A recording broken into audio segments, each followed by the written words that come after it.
नमस्कार, सप्ततारा न्यूजमध्ये आपले स्वागत आहे। सातारा रोडमधील वालचंदनगर इंडस्ट्रीजच्या फाउंड्री डिव्हिजनचे कामकाज बेमुदत काळासाठी बंद। व्यवस्थापनाने घेतला मोठा निर्णय। कोरेगाव तालुक्यातील सातारा रोड येथे असलेल्या वालचंदनगर इंडस्ट्रीजच्या फाउंड्री डिव्हिजनचे कामकाज गुरुवार दिनांक 20 मार्च पासून अनिश्चित काळासाठी बंद ठेवण्याचा महत्त्वपूर्ण निर्णय व्यवस्थापनाने घेतला आहे। तशी जाहीर नोटीस कामगारांसाठी कंपनीच्या नोटीस बोर्डवर लावण्यात आली आहे। त्याच्या प्रती पोलीस अधिकाऱ्यांसह दोन्ही युनियनला देण्यात आल्या आहेत। कंपनीतील कर्मचाऱ्यांना बदलीची पत्रे देणाऱ्या अधिकारी व कर्मचाऱ्यांना मारहाण करून दहशत निर्माण करण्याचा प्रयत्न काही कामगारांकडून झाला असल्याचे या नोटिसीत नमूद केले आहे। हा प्रकार ज्यावेळी घडला त्यावेळी अन्य कामगारांनी हल्ला करणाऱ्या कामगारांना प्रोत्साहन दिले, व्यवस्थापनातील अधिकाऱ्यांना मदत केली नाही अथवा संरक्षण दिले नाही। त्यामुळे सातारा रोड येथील वालचंदनगर इंडस्ट्रीज लिमिटेड फाउंड्री डिव्हिजनने गुरुवार दिनांक 20 मार्च पासून बेमुदत काळासाठी कंपनी बंद ठेवण्याचा निर्णय घेतला आहे। कंपनीच्या सातारा रोड येथील व्यवसाय विकास आणि व्यावसायिक प्रमुख इंद्रजित हांडे यांच्या स्वाक्षरीने कंपनीच्या नोटीस बोर्डावर गुरुवारी सकाळी 10 वाजता जाहीर नोटीस लावण्यात आली आहे असून त्यामध्ये कामगारांना कंपनी बेमुदत काळासाठी बंद करण्यात येत असल्याचे कळवले आहे। कामगारांकडून जाणीवपूर्वक कमी उत्पादकता असल्यामुळे कंपनीच्या सातारा रोड येथील फाउंड्री डिव्हिजनला तीव्र समस्यांना सामोरे जावे लागत आहे। कंपनीला ते आर्थिकदृष्ट्या परवडत नसल्याने आणि आहे या परिस्थितीमध्ये कामगारांना योग्य ते काम देण्याच्या उद्देशाने कंपनीने आपल्या वालचंदनगर येथील अन्य युनिटमध्ये कामगारांची बदली केली आहे। दिनांक 19 मार्च रोजी दुपारी 4 वाजता कामगारांनी कंपनीचे अधिकारी विशाल गायकवाड व इंद्रजित हांडे यांना मारहाण केली। त्याचबरोबर उद्यापासून कामावर आला तर तुमचे हातपाय तोडून तुम्हाला जीवे मारू अशी धमकी देखील दिली। कामगारांनी आक्रमक पवित्रा घेतला। त्यावेळी अन्य कामगारांनी अधिकाऱ्यांना मदत केली नाही। दहशतीच्या वातावरणामुळे कंपनीचे अधिकारी काम सोडून निघून गेले आहेत। एकूणच व्यवस्थापनाच्या नियंत्रणाच्या पलीकडे परिस्थिती गेली आहे। त्याचबरोबर कामगारांच्या सामूहिक हिंसक कृतीमुळे फाउंड्री डिव्हिजन चालू ठेवणे आणि उत्पादन सुरू ठेवणे अशक्य बनले असल्याचे व्यवस्थापनाने या नोटीसमध्ये नमूद केले आहे। कामगारांची दहशत, भीती आणि हिंसाचारामुळे कंपनीने सातारा रोड येथील फाउंड्री डिव्हिजनचे कामकाज दिनांक 20 मार्च रोजी पहिल्या शिफ्टपासून पुढील आदेश येईपर्यंत बंद ठेवले आहे। वालचंदनगर इंडस्ट्रीज फाउंड्री डिव्हिजनमधील कामगार बदली प्रकरणामुळे जोरदार हाणामारी। कोरेगाव पोलीस ठाण्यात परस्पर विरोधी 2 गुन्हे दाखल। सातारा रोड तालुका कोरेगाव येथील वालचंदनगर इंडस्ट्रीज लिमिटेड फाउंड्री डिव्हिजनमधील कामगारांची वालचंदनगर शाखेकडे बदली केल्यामुळे संतप्त झालेल्या कामगारांची आणि व्यवस्थापनातील अधिकाऱ्यांची शाब्दिक चकमक होऊन हाणामारी झाली। या प्रकरणी कोरेगाव पोलीस ठाण्यात बुधवारी रात्री 6 वाजता 2 वेगवेगळे परस्पर विरोधी गुन्हे दाखल करण्यात आले आहेत। वालचंदनगर इंडस्ट्रीज लिमिटेड फाउंड्री डिव्हिजनमधील अधिकारी इंद्रजित वसंतराव हांडे यांनी फिर्याद दिली असून त्यामध्ये त्यांनी नमूद केले आहे की कंपनीच्या बिझनेस ऑफिसमध्ये आमची बदली कोणाला विचारून केली या कारणावरून चिडून जाऊन बुधवारी दुपारी 4 वाजण्याच्या सुमारास वैभव सदाशिव फाळके, विशाल प्रकाश फाळके आणि मनोज बाजीराव फाळके यांनी शिवीगाळ केली। वैभव फाळके यांनी लाकडी खुर्ची उचलून माझ्या डाव्या वरकडीवर मारली। मनोज फाळके व विशाल फाळके या दोघांनी लाथाबुक्क्यांनी मारहाण केली। माझे सहकारी विशाल बाळासाहेब गायकवाड हे भांडणे सोडवण्यासाठी आले असता त्यांना देखील या तिघांनी शिवीगाळ करत लाथाबुक्क्यांनी मारहाण केली। विशाल फाळके यांनी तुम्ही उद्यापासून कामावर आला तर तुमचे हातपाय तोडून तुम्हाला जीवे मारून टाकू अशी धमकी दिली आहे।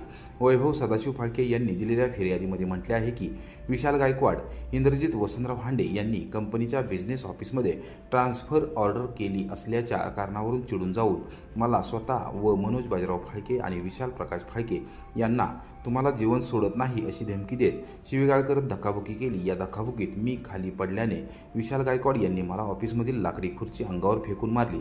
त्यामध्ये माझ्या उजव्या पायाच्या तळपायात जखम झाली आहे। डोक्याच्या उजव्या कानाच्या वरच्या बाजूस मुक्का मार लागला असून ओठाच्या खालच्या बाजूस जखम झाली आहे। 2 वेगवेगळ्या फिर्यादीवरून कोरेगाव पोलीस ठाण्यात परस्पर विरोधी गुन्हे दाखल करण्यात आले आहेत। पोलीस निरीक्षक घनश्याम बल्लाळ यांच्या मार्गदर्शनाखाली हवालदार सचिन साळुंके आणि हवालदार शिंदे तपास करत आहेत। राष्ट्रवादी काँग्रेस शरदचंद्र पवार पक्षाकडून नगरपंचायतीतील सत्ताधाऱ्यांचा निषेध, विकास कामांमध्ये अनियमितता असल्याचा केला आरोप, आमनेसामने येण्याचे दिले खुले आव्हान। कोरेगाव नगरपंचायतीच्या माध्यमातून शहरात होणाऱ्या विकास कामांमध्ये मोठ्या प्रमाणावर निधीचा अपव्यय झालेला आहे, ही खरी वस्तुस्थिती आहे। आमदार शशिकांत शिंदे यांनी विधान परिषदेत लक्षवेधी सूचनेद्वारे याविषयी आवाज उठवल्याने विरोधकांना पुटसूळ उठला आहे आणि त्यांनी विनाकारण गोंधळ घालण्यास सुरुवात केली आहे। विकास कामे जर योग्य आणि वस्तुनिष्ठ असतील तर विरोधकांना घाबरण्याचे काहीही एक कारण नाही। एकदा आमनेसामने या। जुना मोटर स्टँडवर शहरवासियांसमोर काय ते होऊन जाऊन दे। तारीख आणि वेळ तुम्ही तुम्ही सांगा, आम्ही समोर येऊन चर्चा करतो, असे खुले आव्हान राष्ट्रवादी काँग्रेस शरदचंद्र पवार पक्षाच्या प्रमुख पदाधिकाऱ्यांनी दिले आहे। यावेळी सत्ताधाऱ्यांचा जोरदार निषेध करण्यात आला। गुरुवारी दुपारी 12:30 वाजता शिवतीर्थ हुतात्मा स्मारक रोटरी उद्यान येथे पक्षाच्या वतीने पत्रकार परिषद घेऊन नगरपंचायतीमधील सत्ताधाऱ्यांवर हल्लाबोल करण्यात आला। विधान परिषदेमधील नगरपंचायतीच्या कारभाराविषयी लक्षवेधी प्रश्न उपस्थित करणाऱ्या आमदार शशिकांत शिंदे यांचा निषेध करणाऱ्या नगरपंचायतीमधील सत्ताधाऱ्यांचा यावेळी तीव्र शब्दात निषेध करण्यात आला। माजी उपसरपंच प्रतिभाताई बर्गे, शिवसेनेचे माजी उपजिल्हाप्रमुख दिनेशप्पा बर्गे, जिल्हा नियोजन समितीचे माजी सदस्य संजय पिसाळ, नगरपंचायतीमधील विरोधी पक्षनेते हेमंत बर्गे, नगरसेवक प्रीतम बर्गे, कोरेगाव तालुका शेतकरी सहकारी खरेदी विक्री संघाचे संचालक अमरसिंह बर्गे, डॉक्टर सेलचे जिल्हाध्यक्ष डॉक्टर गणेश होळ, सामाजिक कार्यकर्ते दिनेश सनस, नवनाथ मामा बर्गे, नामदेव गुरव, मनोज येवले, सागर दिलीप बर्गे, इरफान जमादार, राजू शेख यांच्यासह पदाधिकारी यावेळी उपस्थित होते। प्रतिभाताई बर्गे यांनी नगरपंचायतीमधील सत्ताधाऱ्यांवर आरोपांच्या फेऱ्या झाडत विकास कामांमध्ये मोठ्या प्रमाणावर अनियमितता असल्याचे निदर्शनास आणून दिले। सत्ताधारी गोंधळ माजवून कोरेगावकर नागरिकांची दिशाभूल करत असल्याचा आरोप त्यांनी केला। दिनेशप्पा बर्गे यांनी नगरपंचायतीमधील कामकाज अत्यंत चुकीचे सुरू असल्याचे निदर्शनास आणून देत हम करे सो कायदा असल्याचे सध्या सर्वत्र चित्र आहे। कोरेगावकरांच्या हक्काचे पाणी लोकप्रतिनिधी खुलेआम चोरून खटाव आणि मानमध्ये नेत आहेत। वर्षातील 300 दिवस कोरेगाव मतदारसंघाला पाणी देणार असे आश्वासन विधानसभा निवडणुकीत देणारे आता कुठे गेले आहेत, असा सवाल त्यांनी केला। नगरपंचायतीच्या विकास कामांबद्दल स्थानिक नगरसेवक आणि पदाधिकारी बोलू शकत नाहीत, मोठा मासा सर्व काही करत आहे, असा आरोप दिनेशप्पा बर्गे यांनी केला। हेमंत बर्गे यांनी नागरिकांच्या कर रकमेतून नगरपंचायतीने 65 लाख रुपये खर्च केले आहेत, त्यातून गोळेवाडीत जागा खरेदी केली आहे।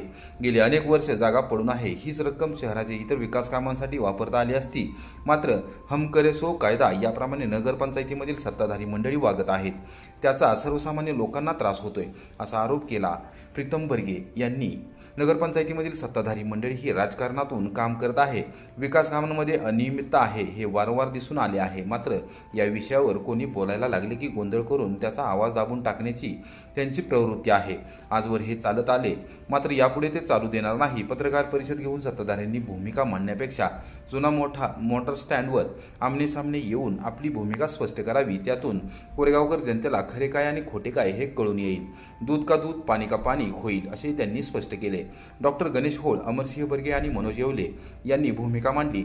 आमदार शशिकांत शिंदे यांच्यावर निष्कारण आरोप करणाऱ्यांनी अगोदर नगरपंचायतीचा कारभार कसा चालतो हे पाहावे आणि मगच बोलावे, असा सल्ला त्यांनी दिला। यावेळी नगरपंचायतीच्या कारभाराची चौकशी झालीच पाहिजे अशा घोषणाबाजी करण्यात आली। चेहरे पाहून शहराचा विकास, अन्य भाग मात्र भकास। डॉक्टर गणेश होळ यांनी जोरदार बॅटिंग करत नगरपंचायतीमधील सत्ताधाऱ्यांच्या कारभाराचा पाडाच वाचला। कोरेगाव शहरातील प्रवेशद्वारापासून अंतर्गत भागापर्यंत सुरू असलेल्या आणि होऊ घातलेल्या विकास कामांचा पंचनामा त्यांनी केला। रेल्वे स्टेशन ते जुना मोटर स्टँड या दरम्यान उत्तर भागातच कसा विकास होतो, शहराचा दक्षिण भाग नाही का, तेथे मतदार राहत नाहीत का, असा सवाल करत त्यांनी नगरपंचायतीमधील सत्ताधाऱ्यांचा कारभारी असा उल्लेख केला आणि या कारभारावर टीका केली। या निधी संदर्भात किंवा प्रकारच्या संदर्भात हे बाकीचे मासे बारके यांना काहीच नाही, त्याच्यात एकच मोठा खरा मासा आहे, त्यानेच मंजूर करायचा निधी, त्यांनीच एस्टिमेट करायची, त्यांनीच बिलं करायची, कॉन्ट्रॅक्टर त्यांनीच नेमायचं, हा महत्वाचा विषय आहे। त्यात बाकीचं काही गुणच नाही, सगळ्यात महत्वाचा मासा तर एकच आहे, ते बाकीचे वळवळच करायला नाही पाहिजे। कोरेगाव नगरपंचायत भ्रष्टाचाराचा चौकशी झालीच पाहिजे। कोरेगाव नगरपंचायत भ्रष्टाचारी चौकशी झालीच पाहिजे। कोरेगाव नगरपंचायत भ्रष्टाचार चौकशी झालीच पाहिजे।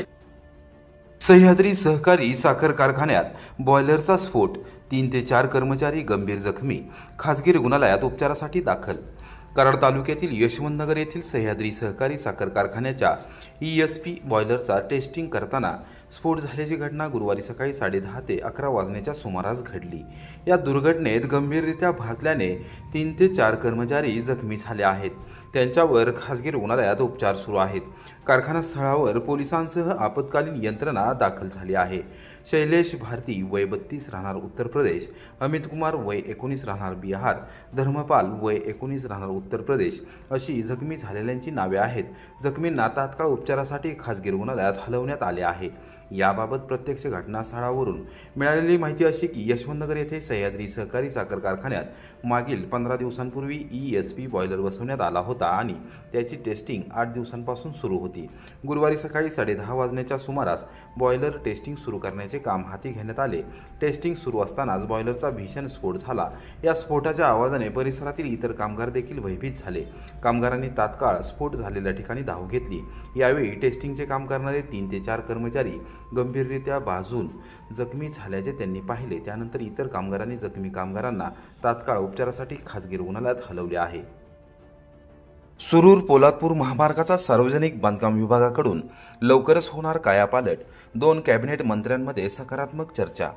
पश्चिम महाराष्ट्र आणि कोकणाला जोडणारा महत्त्वपूर्ण मार्ग म्हणून ओळखल्या जात असलेल्या सातारा जिल्ह्यातील सुरूर, वाई, पाचगणी, महाबळेश्वर ते रायगड जिल्ह्यातील पोलादपूर पर्यंतच्या महामार्गाचे काम सार्वजनिक बांधकाम विभागामार्फत हायब्रिड ॲन्युटी मोडवर करावे अशी मागणी मदत व पुनर्वसन मंत्री मकरंद आबा पाटील यांनी सार्वजनिक बांधकाम मंत्री श्रीमंत छत्रपती शिवेंद्रसिंहराजे भोसले यांच्याकडे केली आहे।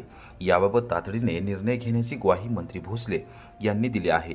मंत्रालयातील सार्वजनिक बांधकाम मंत्री शिवेंद्रसिंहराजे भोसले यांच्या दालनामध्ये मंत्री पाटील यांनी गुरुवारी सकाळी 9:30 वाजता भेट घेऊन महामार्गाच्या अनुषंगाने चर्चा केली, तसेच प्रस्ताव सादर केला। पुणे बंगळुरू आशियाई महामार्ग आणि मुंबई गोवा राष्ट्रीय महामार्गाला जोडणारा हा महत्त्वपूर्ण महामार्ग असून देशातील पर्यटनासाठी देखील महत्त्वपूर्ण आहे। सातारा जिल्ह्यातील सुरूर येथून सुरू होणारा हा महामार्ग दक्षिण काशी, वाई, पर्यटन स्थळ पाचगणी, महाबळेश्वर आणि किल्ले प्रतापगड याला जोडत थेट पोलादपूर येथे पर्यंत जातो। वाई आणि महाबळेश्वर तालुक्यासाठी अत्यंत महत्त्वपूर्ण हा महामार्ग असून त्यावर अहोरात्र वर्दळ असते, असे मंत्री पाटील यांनी निदर्शनास आणून दिले।